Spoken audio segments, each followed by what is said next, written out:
अस्सलाम वालेकुम वीवर्स।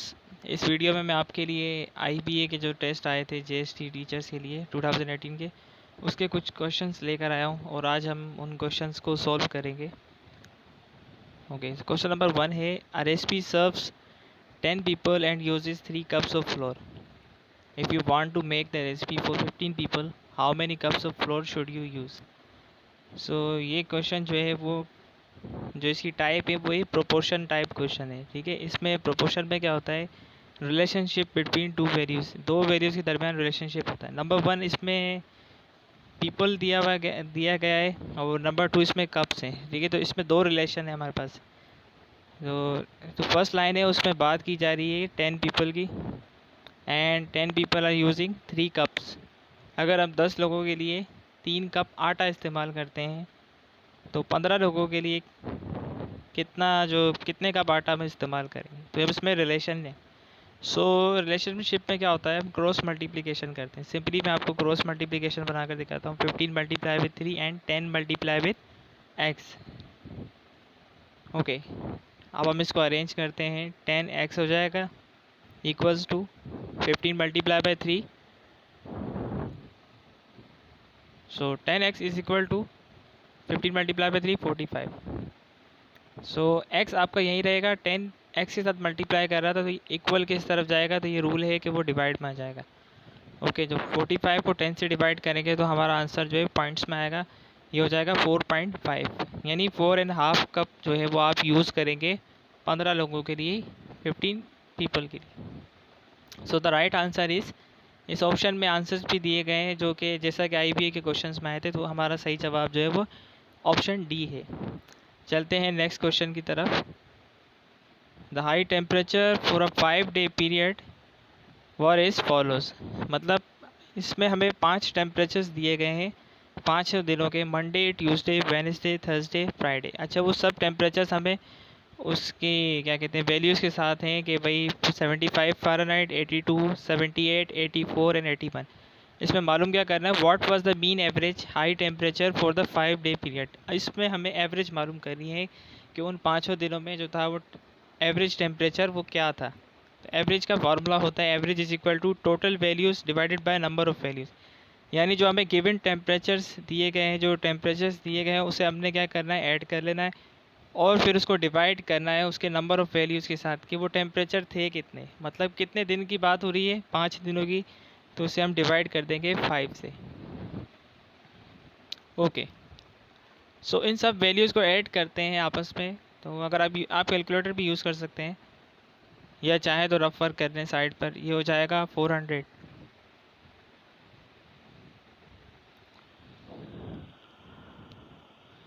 इन सब वैल्यूज़ को ऐड करने के बाद आंसर आ रहा है 400 एंड 400 डिवाइडेड बाय 5। तो टोटल टेम्परेचर जो है हमारा वो 400 हो जाएगा। उसको आपने 5 से डिवाइड कर देना।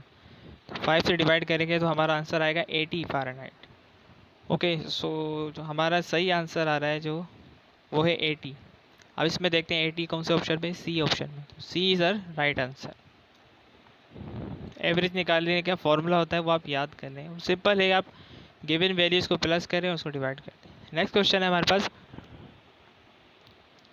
Tom has dash marbles. अच्छा, ये जो मार्बल है हमें एक ट्राइंगल शो किया गया कि भाई टॉम के पास इतने मार्बल हैं and Bob has 10 marbles.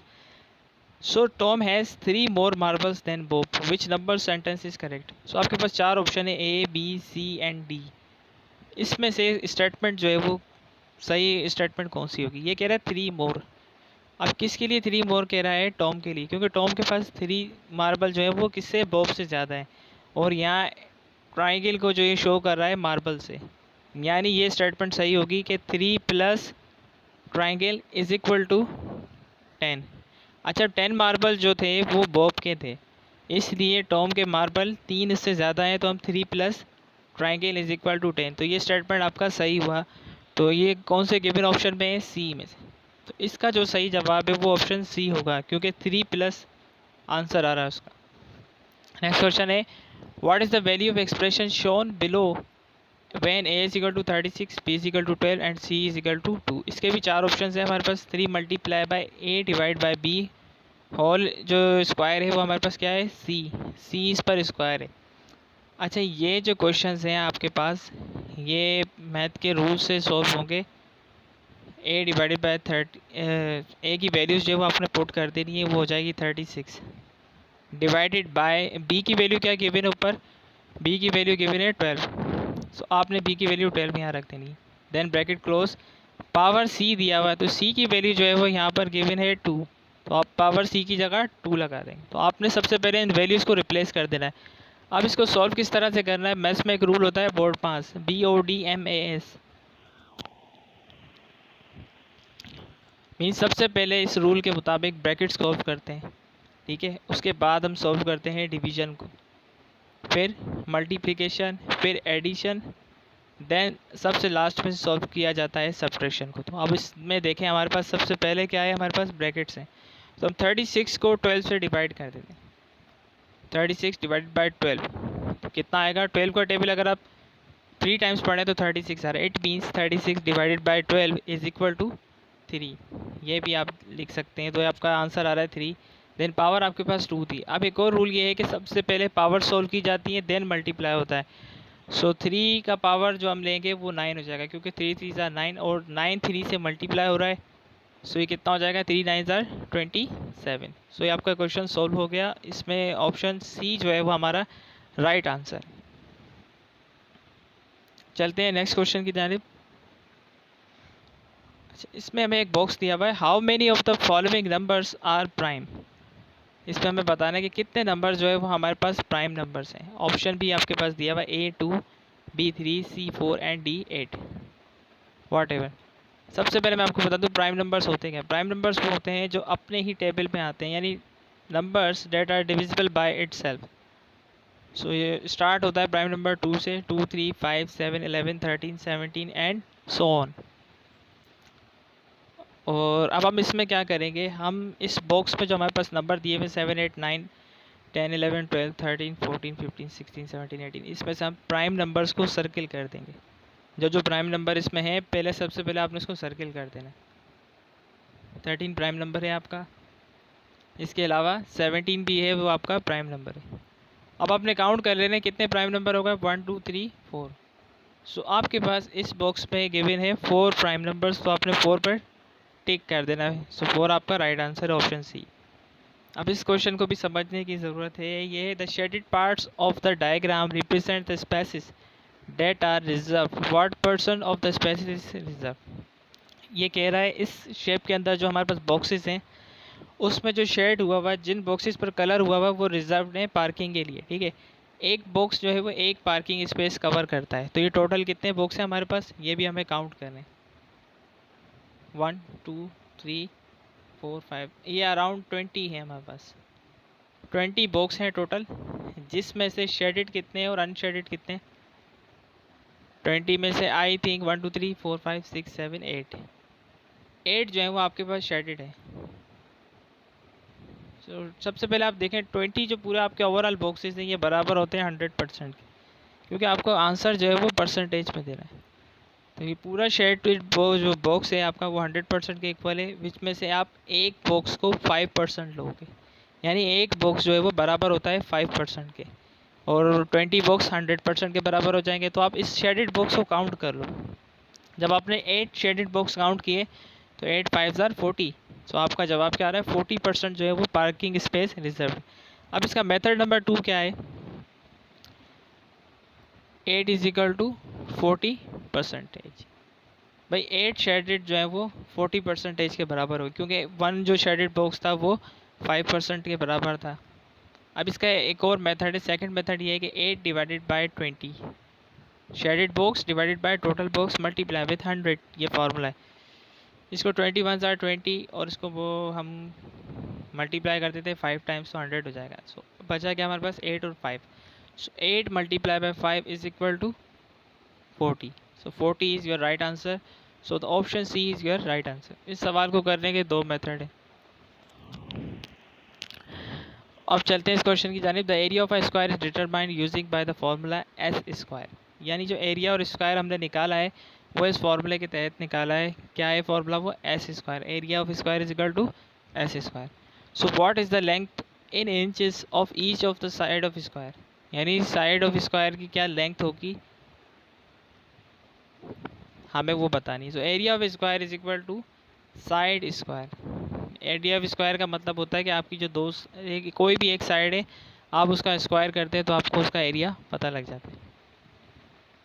Okay, अब हमारे पास गिवन ऑप्शन जो है वो 13 है, 14 है, 42.25 एंड 84.5 इंचज़, ये सब हमें इंचज़ में दिए गए। और हमें जो हमारा टोटल एरिया जो है वो हमारे पास कितना है, 169 इंचज़ आ रहा है स्क्वायर का। हमें टोटल एरिया मालूम नहीं करना, हमें सिर्फ एक साइड मालूम करनी है। तो अब हम नंबर 1 ऑप्शन की साइड स्क्वायर करते हैं, यानी जैसे 13 का अगर साइड स्क्वायर करो तो कितना आएगा, 13 को 13 से मल्टीप्लाई करना है, तो क्या जवाब आ रहा है 169। सो 169 ही हमारा आंसर था, जो हमारा एरिया था टोटल। तो इसकी साइड क्या हो जाएगी हमारे पास, 13 इंचज़। तो हमारा जो सही जवाब है वो पहले ऑप्शन में ही आ गया। एरिया का फॉर्मूला क्या होता है, is equal to, second formula ये है कि area is equal to length multiply by width. आप लेंथ और विड्थ को मल्टीप्लाई करते हैं, लेकिन स्क्वायर में क्या होता है, आपकी चारों साइड जो हैं वो सेम होती हैं, 4 साइड्स आर इक्वल। लेंथ अगर 13 है तो विड्थ भी 13 होगी, तो आप उसको दोनों को मल्टीप्लाई कर देंगे तो कितना हो जाएगा, 169। सो इसकी साइड एक कितनी हुई, 13 इंचज़। नेक्स्ट क्वेश्चन हमारे पास, if 8 bags of chips cost $10.32, how much will you pay for 20 bags. अगर उर्दू में इसको ट्रांसलेट करें तो कह रहा है कि अगर 8 बैग जो चिप्स के हैं उनकी कीमत जो है वो $10.32 है, ठीक है, तो वो 20 बैग्स जो है वो कितने के होंगे। सबसे पहले मुझे क्या करना है, यहाँ पर सबसे पहले एक बैग की प्राइस मालूम हो जाए कि एक बैग कितने का, उसके बाद हम उसको 20 से मल्टीप्लाई कर देंगे तो हमारे लिए ज़्यादा ईजी हो जाएगा। तो 1 बैग चिप्स के लिए हम क्या करेंगे, 8 को डिवाइड कर देंगे 10.32 को डिवाइड करेंगे 8 के साथ। अब इसका हम रफ वर्क करते हैं जी। इसमें आपके पास पॉइंट में जब भी आप डिवीज़न करेंगे तो आप पॉइंट को इग्नोर कर दें, तो ये जाएगा 1032 डिवाइडेड बाय 8, 8 1 ज़ार 8। सो हम सिंपल डिवीज़न है हम वो करते हैं, 8 1 ज़ार 8। अच्छा, 10 माइनस 8 2 बचेगा हमारे पास, रिमेनिंग 3 हमने यहाँ इंसर्ट कर दिया। अब 8 2 ज़ार 16, so 23 minus 16 is equal to 7 and 2 जो आखिरी में रिमेनिंग वैल्यू वो हमने लिखी। उसके बाद 8 9 ज़ार 72। तो इस तरह से ये क्वेश्चन हमारे पास सॉल्व हो गया। सो हमारे पास आंसर आ रहा है 12.9। 12.9 नहीं, मतलब इसमें हमने फर्स्ट वैल्यू में डेसिमल था इसलिए हमने पॉइंट जो स्टार्ट में हमने रिमूव किया था, अब दोबारा उस पॉइंट को ऐड किया तो इसका आंसर आएगा 1.29। यानी जो एक बैग है आपके पास चिप्स का, उसकी प्राइस जो है वो $1.29 है। तो आपको 20 का मालूम करना था, तो इसको आप मल्टीप्लाई कर देंगे इन बैग्स को, 1.29 को 20 के साथ। जब 1.29 20 से मल्टीप्लाई होगा तो हमें हमारा आंसर मिल जाएगा।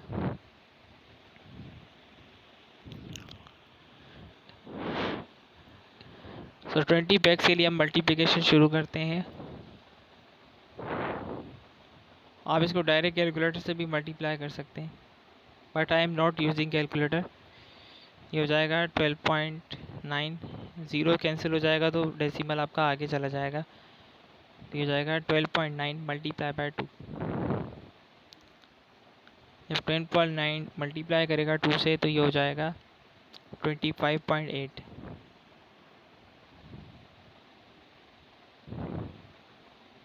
25.8 ही ले सकते हैं आप। सो 20 बैग्स ऑफ चिप्स कितने के हुए, $25.80 के। सो हमारा आंसर क्या है, $25.80। अब हम इस अपने ऑप्शन में इसको टिक करेंगे, 25.80। So the right option is option number A. So A is the right answer.